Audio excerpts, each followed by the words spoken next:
کہ نواز شریف نے کہا تھا پارلیمانی میٹنگ میں یہ بات رکھی جائے، حتمی فیصلہ نہیں ہے، مگر انہوں نے حتمی فیصلہ بنا دیا۔ مجھے کتنی دیر لگتی ہے کہ فون آپ اٹھاتے ہیں، میاں صاحب کو فون کرتے ہیں؟ سر یہی تو پاکستان کی سیاست کا المیہ ہے کہ آپ اپنے لیڈر کو ڈیفینڈ کرتے ہیں، لیکن آپ اپنے لیڈر کو ایک میسج کریں، ایک فون کریں۔ سر یہ نہیں ہو سکتا، یہ آپ کا فیصلہ ہے، لیڈر کہے گا بالکل یہ میرا فیصلہ نہیں ہے۔ آج سال بعد آپ یہ کہہ رہے ہیں دیکھیں جی میاں صاحب تو آن بورڈ نہیں تھے اس کے، حالانکہ میں جانتا ہوں یہ کہا گیا تھا کہ ہم نے کوئی کنڈیشن بھی نہیں لگانی۔ یہ ادھر سے لندن سے پیغام یہ تھا، یہ پیغام دیا گیا تھا لندن سے۔ بات یہ ہے کہ ہمارے ہاں کرنے کے باوجود یا نہ کرنے کے باوجود بھی اختیار اس وقت کے پرائم منسٹر کے پاس تھا، وہ ایکسٹینشن دیتے یا نہ دیتے، یہ ان کی ثوابیت تھی۔ یہ بحث ہی اور ہے، آپ اس بات کو کوشچن نہیں کر رہے کہ پرائم منسٹر کا اختیار تھا کہ نہیں، آپ یہ کہہ رہے ہیں کہ ہمارے وزیر اعظم یا ہمارے پارٹی کے قائد نے یہ گو اہیڈ نہیں دیا تھا، یعنی انہوں نے اس کے پیچھے ان کا وزن نہیں تھا،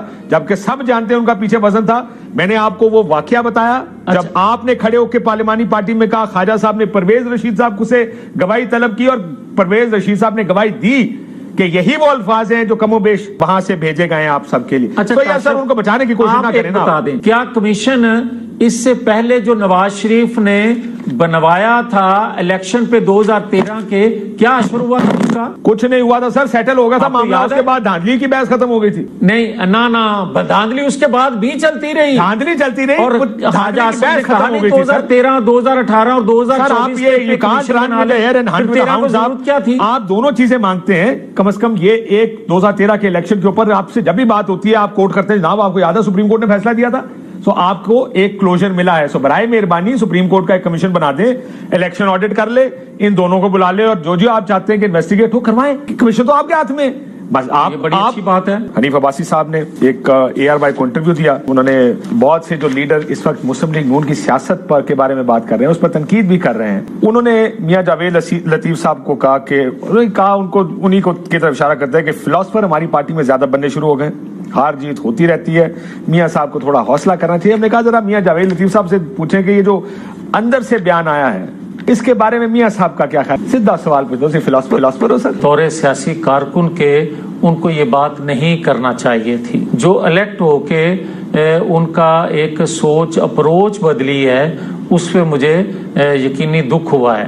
وہ یہ ہے کہ دیکھیں آپ اگر کہیں کسی کو کہ آپ تو واٹس ایپ پہ اپنا نتیجہ بدلواتے ہیں اور آج آپ کسی کو اسمبلی میں لانے کی بات کرتے ہیں، آپ سر اس کا بیک گراؤنڈ بھی بتا دینا۔ میرا خیال ہے یہ انہوں نے نام نہیں لیا لیکن خواجہ آصف صاحب کی طرف اشارہ کیا۔ خواجہ صاحب نے کہا تھا کہ جنرل فیض اور جنرل باجوہ صاحب کو اسمبلی میں آنا چاہیے اور جواب دینا چاہیے، سو آپ اس بیان کی طرف اشارہ کر رہے ہیں حنیف عباسی صاحب۔ یقیناً میں نام نہیں لینا چاہتا تھا۔ جب کمپرومائز ہوتی ہے کہ پچھلا جو کچھ کر گیا ہے اس گرداب میں پھنسے رہیں مگر اوپر سے آپ چیزوں کو صاف کر کے آگے بڑھیں گے تو 75 سالوں میں پھر ہو تو نہیں کچھ سکا۔ آپ میاں صاحب یہ کہہ رہے ہیں کہ اگر ڈیل کر بھی لی ہے، اگر آپ نے معاملات طے کر کے آپ بھی گئے ہیں تو پرانے معاملات کو بھولے نہیں۔ جب نواز شریف کے راستے کی رکاوٹیں بنائی گئیں ان کو پرائم منسٹر شپ سے روکنے کے لیے، سر لیکن 2023 کے بعد یہ رکاوٹیں ہٹائی گئیں ان کو وزیر اعظم بنانے کے لیے بھی، سو یہ دونوں راستے آپ کے سامنے ہیں نا۔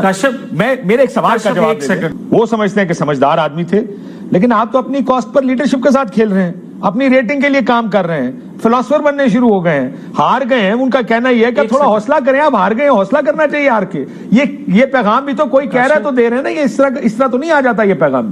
مجھے کبھی بھی یہ گمان نہیں تھا کہ حنیف عباسی صاحب بڑے عقل مند ہیں، مجھے کبھی یہ گمان نہیں تھا اور نہ میں غلط فہمی میں تھا۔ میاں جاوید لطیف صاحب، آپ جو خواجہ صاحب کے بیان کا ذکر کر رہے ہیں بار بار، کیا یہ میاں نواز شریف کی مرضی سے ہے یہ بیان؟ نہیں، میں نہیں سمجھتا کہ بطور وزیر دفاع کے انہوں نے کسی سے پوچھا، جو انہوں نے محسوس کیا انہوں نے وہ بات کی۔ اور دیکھیں سر لیکن یہ کیسے ہوگا میاں جاوید لطیف صاحب، ایک سیکنڈ آخری سیگمنٹ چھوٹا ہوگا ذرا، یہ کیسے ہوگا کہ میاں جاوید لطیف صاحب تم مطالبہ کر رہے ہو، میاں نواز شریف کے مطالبے کے بغیر تو چیزیں آگے نہیں بڑھیں گی؟ نہیں، مطالبہ غلط کیا کر رہے ہیں وہ؟ سر میں یہ نہیں کہہ رہا کہ غلط ہے یا ٹھیک بات کر رہے ہے، ہیں. میں یہ کہہ رہا ہوں جس دن میاں نواز شریف نے پریس کانفرنس کر کے کہا کہ یہ کریں، اس دن تو بھونچال آ جائے گا. قائد صاحب کی بات آئی ہے، حنیف عباسی صاحب نے جواب دے دیا، معاملہ دب گیا، آپ ان کے ساتھ اتفاق کریں گے، کوئی حنیف عباسی کے ساتھ اتفاق کرے گا. میاں نواز شریف کب بولیں گے اس پر؟ کیا جب نواز شریف نام لیتے تھے تو اس وقت یہ کہا نہیں جاتا تھا یہ نواز شریف کی سوچ ہے، نیچے جماعت کی سوچ نہیں ہے، اکثریت کی سوچ نہیں ہے،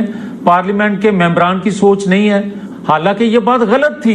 اس وقت بھی چند ایک کے سوا ہر بندہ یہ سمجھتا تھا کہ بھائی کہیں کام رکنا چاہیے. تو شہباز صاحب کی، سر یہ بتائیں شہباز شریف صاحب کی بھی یہی سوچ ہے؟ دیکھیں مجھے ان کی سوچ کا علم نہیں ہے، مگر ان آپ کو باقی ساری جماعت کی سوچ کا پتہ ہے، نہیں پتا تو شہباز شریف صاحب کی سوچ کا نہیں پتا. سر کیا یہ ممکن ہے کہ حنیف عباسی صاحب شہباز صاحب کی مرضی کے بغیر یہ جواب دے دیں؟ کیا یہ ممکن ہے؟ ہاں ممکن ہے. ممکن ہے. کہہ رہے ہو یہ مذاق کر رہے ہیں آپ؟ نہیں میں حقیقت ہے کہ دیکھیں خواجہ آصف سے اور اب حنیف عباسی کو تو نہ ملائیں نا، یہ تو مہربانی کر دیں اتنی. سر میں صرف ایک کانسیپٹ میں لا رہا ہوں کہ بغیر پوچھے عباسی صاحب کو اگر نہ کہا جائے، اتنا بڑا بیان بڑا مشکل ہے کسی پارٹی والے کے لیے دینا، کیونکہ سینئر لیڈر خلاف ہو گئے تو پارٹی کے اندر ویسی جگہ ختم ہو جاتی ہے بندے کی. اچھا چلیں ایک سیکنڈ، مجھے یہ بتائیں کہ اتنا سینئر آدمی اور کیبنٹ کا ممبر ہوتے ہوئے اور وہ بھی وزیر دفاع ہوتے ہوئے وہ ایسے ہی بات کر دے گا کیا؟ آپ یہ کہہ رہے ہیں کہ ایسے آپ کو ٹھیک، تو آپ یہ کہہ رہے ہیں میاں شہباز شریف صاحب کی مرضی شامل ہے اس بیان؟ میں سمجھتا ہوں کہ وہ ان کی مرضی کے بغیر یہ بات کرنے کی پوزیشن میں نہیں ہے. درست فرمایا. بڑی بات کر رہے ہیں کہ وہ اگر یہ بیان دے رہے ہیں تو اس میں میاں شہباز شریف صاحب کی مرضی شامل ہے، اور اگر شہباز صاحب کی مرضی شامل ہے جو ویسے ہی معاملات اچھے کر کے چلانا چاہتے ہیں، اس کا مطلب یہ کہ میاں نواز شریف صاحب کی مرضی بھی شامل ہوگی. جی میں نے کہا اگر شہباز صاحب کی مرضی شامل ہے تو میاں نواز شریف صاحب کی مرضی بھی شامل ہوگی. نہیں دیکھیں حکومت کے جو معاملات ہیں، کیبنٹ کے وہ ممبر ہیں، ان کو یقیناً رسائی حاصل ہے جو چیئر کرتے ہیں پرائم منسٹر ان کی. اور اگر سر آپ بھی میاں نواز شریف صاحب کو بچا رہے ہیں، ان کو شیلڈ کر رہے ہیں کہ میاں نواز شریف نہیں ہے، شہباز صاحب ضرور ہے اس کے پیچھے. ناظرین جب بھی جاوید لطیف سے یہ بات کی جاتی ہے کہ میاں نواز شریف کا مانسہرہ والا حلقہ کھلنا چاہیے، تو اس پر میاں جاوید لطیف کے پاس کوئی جواب نہیں ہوتا اور وہ آئے بائیں شائیں کرتے ہیں. بیسیکلی ناظرین اس وقت نون لیگ دو گروپوں میں بٹ چکی ہے، ایک گروپ جو میاں نواز شریف کے ساتھ ہے اور ایک گروپ جو شہباز شریف کو سپورٹ کرتا ہے. ناظرین سہولت کاروں نے نواز شریف کے لیے تو بھرپور سہولت کاری کی، پہلے تو ان کے جرائم معاف کر دیے گئے اور وطن واپس بلا لیا گیا، اور اس کے بعد نواز شریف کے نام پر عوام کو بیوقوف بنایا گیا اور کہا گیا کہ نواز شریف کو وزیر اعظم بنائیں گے اور نواز شریف کے نام پر ووٹ اکٹھے کیے گئے. لیکن ناظرین ہوا یہ کہ عوام نے نواز شریف کو بھی بری طرح سے مسترد کیا اور نواز شریف دھاندلی کے ذریعے جیت جانے کے باوجود وزیر اعظم بننے کے لائق نہ رہے. ناظرین سچ تو یہ ہے کہ سہولت کار یہ چاہتے ہی نہیں تھے کہ نواز شریف کو وزیر اعظم بنایا جائے، وہ شہباز شریف کو وزیر اعظم بنانا چاہتے تھے، کیونکہ ناظرین نواز شریف کے نام پر ووٹ لینا تو بہت ضروری تھا، کیونکہ اگر شہباز شریف کے نام پر ووٹ حاصل کیے جاتے تو جو نون لیگ کو ووٹ ڈلے ہیں وہ بھی نہ ہوتے. ناظرین جس طرح سے میاں جاوید لطیف اپنی ہی پارٹی کے لوگوں کو ایکسپوز کر رہے ہیں، اس سے صاف ظاہر ہے کہ اگر یہ جنگ چلتی رہی تو یہ ان کے لیے کافی نقصان دہ ثابت ہو سکتی ہے، کیونکہ ان کی آپسی جنگ ہی انہیں ایکسپوز کرے گی اور یہ ایک دوسرے کی کرتوتیں عوام کے سامنے لائیں گے. ناظرین آپ کا اس بارے میں کیا کہنا ہے؟ اپنی رائے کا اظہار بھی ضرور کریے گا اور چینل کو سبسکرائب ضرور کریے گا.